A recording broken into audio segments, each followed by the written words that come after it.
Hello friends, welcome back to our channel. Friends, నిన్న Sunday రోజు జరిగిన డబుల్ హెడర్ మ్యాచ్లో first match LSG team SRS team పైన గెలిస్తే second match RCB team CSK team పైన గెలిచింది. అయితే ఈ రెండు టీంల యొక్క రివ్యూ గురించి తెలుసుకుందాం. ముందుగా ఆర్సీబీ వర్సెస్ సిఎస్కే. ఈ మ్యాచ్లో అయితే చిన్నస్వామి స్టేడియంలో పరుగుల వరద పారింది. మొదట బ్యాటింగ్ చేసిన ఆర్సీబీ టీం 20 ఓవర్లు ముగిసేసరికి 250 పరుగులు చేసి 3 వికెట్లు కోల్పోయింది. సో 250 పరుగులు అంటే మామూలు స్కోర్ కాదు, very high scoring game. In fact ఈ 2026 ఐపీఎల్ సీజన్లో ఇదే హైయెస్ట్ స్కోర్ ఆర్సీబీ టీం చేసింది. అయితే 250 రన్స్ అంటే ఈ మ్యాచ్లో ఆర్సీబీ టీం బ్యాట్స్మెన్స్ చాలా విధ్వంసం క్రియేట్ చేశారు. ఆర్సీబీ టీం తరపున ఆడిన ప్రతి ఒక్క బ్యాట్స్మెన్ చాలా డిస్ట్రక్టివ్ బ్యాటింగ్ అయితే చేశాడు. మొదటి ఇన్నింగ్స్లో విరాట్ కోహ్లీ చేస్తే చివర్లో ఫినిషింగ్లో టిమ్ డేవిడ్ చాలా విధ్వంసం క్రియేట్ చేశాడు. ఆర్సీబీ టీంకి పవర్ ప్లేలో కేవలం 8 మాత్రమే రన్ రేట్ వచ్చినప్పటికీ మిడిల్ ఓవర్స్లో డెత్ ఓవర్స్లో చూసుకుంటే వెరీ క్రూషియల్ రన్ రేట్ వచ్చింది. ఏకంగా 19.40 రన్ రేట్ వచ్చింది. డెత్ ఓవర్స్లో ఏకంగా 97 పరుగులు వచ్చాయి. సో ఆర్సీబీ టీంకి ఈ third highest score. First highest score వచ్చి 2013లో పూణే వార్స్ ఎగ్నెస్ట్గా 260 పరుగులు వచ్చాయి. ఆ తర్వాత సెకండ్ హైయెస్ట్ స్కోర్ 262 రన్స్ 2024లో ఎస్ఆర్ఎస్ టీంకి ఎగ్నెస్ట్గా చేశారు. ఇప్పుడు ఈ 250 రన్ స్కోర్ సిఎస్కే టీంకి ఎగ్నెస్ట్గా చేశారు.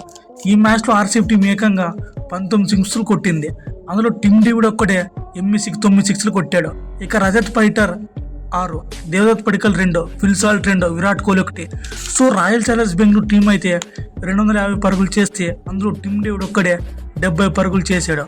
దేవదత్ పడికల్ 50 రన్స్, రజత్ పైటర్ 40 రన్స్ చేశారు. ఇక సిఎస్కే టీం 19.4 ఓవర్లోనే 207 పరుగులు చేసి ఆల్అౌట్ అయింది. సిఎస్కే టీం బ్యాటింగ్ డిపార్ట్మెంట్లో సర్ఫరాజ్ ఖాన్ 50 పరుగులు చేస్తే ప్రశాంత్ వీర్ 43 పరుగులు చేశాడు. ఆర్సీబీ టీం బ్యాటింగ్ డిపార్ట్మెంట్లో మెయిన్లీ ముగ్గురు బ్యాట్స్మెన్ చాలా పవర్ఫుల్గా బ్యాటింగ్ చేశారు. So defending champions RCB team వాళ్ళ హోమ్ గ్రౌండ్ అయిన చిన్నస్వామి స్టేడియంలో 43 పరుగుల భారీ తేడాతో ఘన విజయం సాధించారు. నిజంగా చిన్నస్వామి స్టేడియంలో ఆర్సీబీ ఫ్యాన్స్కి ఆర్సీబీ టీం పైసా వసూల్ ఎంటర్టైన్మెంట్ ఇచ్చింది. ఆర్సీబీ టీం మ్యాచ్ చూడడానికి వచ్చిన ప్రతి ఒక్క ఆర్సీబీ ఫ్యాన్కు ఆర్సీబీ బ్యాట్స్మెన్లో పైసా వసూల్ ఎంటర్టైన్మెంట్ ఇచ్చి పంపించారు. నిజంగా చిన్నస్వామి స్టేడియంలో పరుగుల వరద పారింది. మెయిన్లీ టిమ్ డేవిడ్ డెత్ ఓవర్స్లో చెన్నై బౌలర్ని ఉతికారేశాడు. ఎనీవే, ఇప్పుడు ఈ మ్యాచ్ యొక్క పూర్తి హైలైట్స్ గురించి తెలుసుకుందాం. సో టాస్ అయితే సిఎస్కే టీం గెలిచింది. టాస్ గెలిచి సిఎస్కే టీం బౌలింగ్ ఎంచుకుంది. దీంతో ఆర్సీబీ టీం మొదట బ్యాటింగ్ చేయాల్సి వచ్చింది. ప్లేయింగ్ లెవెన్ చూసుకుంటే ఆర్సీబీ ప్లేయింగ్ లెవెన్ ఎలాంటి మార్పులు లేవు. ఫస్ట్ మ్యాచ్ ఎస్ఆర్ఎస్తో ఎలా ప్లేయింగ్ లెవెన్లో వచ్చారో సేమ్ అదే ప్లేయింగ్ లెవెన్లో వచ్చారు. ఇక సిఎస్కే టీం ప్లేయింగ్ లెవెన్ చూసుకున్న ఒక చేంజ్ చేసింది. జేమీ ఓర్టన్ని ప్లేయింగ్ లెవెల్కి తీసుకొచ్చారు. ఇక ఆర్సీబీ టీంకి ఇనిషియల్గా మంచి రన్స్ రాలేదు. ఫస్ట్ 3 ఓవర్ వరకు సిఎస్కే బౌలర్ చాలా బౌలింగ్ వేశారు. మొదటి 20 బాల్స్ వరకు ఆర్సీబీ టీంకి ఒక్క బౌండరీ కూడా రాలేదు. ఇనిషియల్ ఓవర్స్లో ఖలీల్ అహ్మద్ అలాగే మ్యాట్ హెన్రీ న్యూ బాల్తో మంచి స్వింగ్ రాబట్టారు. పీబీకేస్తో వేసిన బౌలింగ్తో పోలిస్తే ఆర్సీబీ టీం ఇనిషియల్ ఓవర్స్లో సిఎస్కే బౌలర్లు చాలా బౌలింగ్ వేశారు. 3వ తర్వాత విరాట్ కోహ్లీ 7 పరుగుల వద్ద ఒక క్యాచ్ ఇచ్చాడు. సో ఖలీల్ అహ్మద్ బౌలింగ్లో.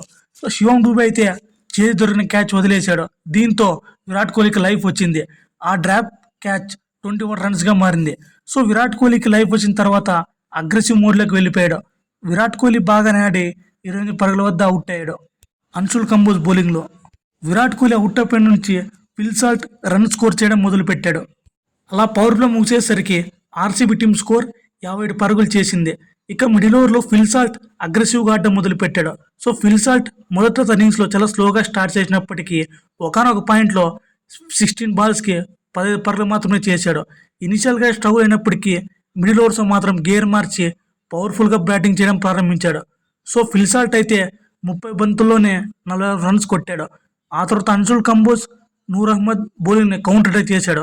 అలాగే బాగా ఆడుతున్న సమయంలో శివం దుబే బౌలింగ్లో బిగ్ షాట్ ఆడే ప్రయత్నంలో ఎలివేషన్ సరిగ్గా దొరకకుండా క్యాచ్ అవుట్ అయ్యాడు. సో ఫిల్ సాల్ట్ అవుట్ అయినప్పటికీ ఆర్సీబీ టీం స్కోర్ 11 ఓవర్ దగ్గర 93 పరుగులకు 2 వికెట్లు కోల్పోయింది.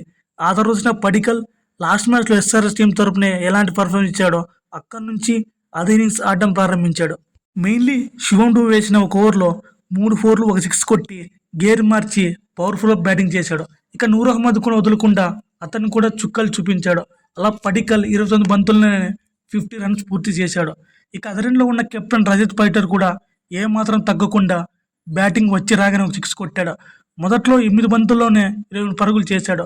ఆ తర్వాత స్ట్రాటజిక్ టైంఅవుట్ తర్వాత జేమీ ఓటన్ బౌలింగ్లో స్కూప్ షాట్ ఆడే ప్రయత్నంలో రజత్ పైటర్ బౌల్డ్ అయ్యాడు. ఇంకా ఆ తర్వాత చూసుకున్న మిడిల్ ఓవర్స్ అలాగే డెత్ ఓవర్స్లో ఒకటే రన్స్, 6లు, బౌండరీలు. టిమ్ డేవిడ్ అలాగే రజత్ పైటర్ సిఎస్కే బౌలర్స్కి చుక్కలు చూపించారు. కెప్టెన్ రజత్ పైటర్ మంచి స్పెషల్ షాట్ ఆడాడు, 6లు కూడా కొట్టాడు. ఇక టిమ్ డేవిడ్ చూసుకున్న అరాచకం అని చెప్పాలి. మెయిన్లీ ఆ death overs bowling Jamie Overton ఓవర్లో ఏకంగా 30 పరుగులు కొట్టాడు. ఇదైతే చాలా క్రూషియల్ రన్స్. నిజంగా డెత్ ఓవర్స్లో Tim David mind blowing batting చేశాడు. టిమ్ డేవిడ్ ఒకడే 20 బంతుల్లోనే 70 పరుగులు చేశాడు. ఇక రజత్ పైటర్ చూసుకున్న 19 బంతుల్లోనే 48 పరుగులు పూర్తి చేశాడు. అలా ఆర్సీబీ టీం 20 ముగిసేసరికి 250 పరుగులు కొట్టి 3 వికెట్లు కోల్పోయింది. కేవలం 35 బంతుల్లోనే డెత్ ఓవర్స్లో 99 పరుగులు వచ్చాయి. సో ఈ డెత్ ఓవర్స్లో ఈ రన్స్ అనేది చాలా క్రూషియల్గా మారింది. దీంతో ఆర్సీబీ టీం 250 రన్స్ కొట్టగలిగింది. ఇక చేసింగ్లో చూసుకున్న ఆర్సీబీ టీంకి స్టార్టింగ్లో మంచి స్టార్టే వచ్చింది. 10 పరుగులకు 2 వికెట్లు కోల్పోయి మరోసారి సిఎస్కే ఓపెనర్స్ ఫెయిల్ అయ్యారు.